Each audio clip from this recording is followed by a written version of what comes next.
You know, the way the analysts look at these things is sort of ballparking against their estimates, not against the actual growth in the company. And I think, for me, the thing to look at is growth, and you just don't see it here. When you look at year-over-year revenue growth for Intel, look, you just don't see it coming from Intel right now. The company is still shrinking. As we always say, shrinkage bad, growth good.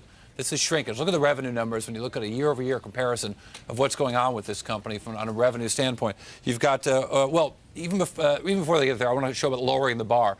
These are how the expectations have changed from June to July to September. So the expectations for next quarter, weak. And lowered significantly from where they were. But then if we look at the sales growth for the company, we see anemic sales growth. Indeed, as I mentioned, shrinkage here. So we see the company negative again this quarter going into, going forward. Now, the other thing to look at here, this is in particular, is the PC business. We go back to that slide real quickly, because the PC growth for this company is so important. But it's been a problem for them because look at that. You've got 2 quarters in a row. I mean, look at last September, you saw 17% year-over-year growth. Now, going into this Windows 8 launch, you see negative 8% on a year-over-year basis. So that's an issue for this company. So how are they going to fix that issue?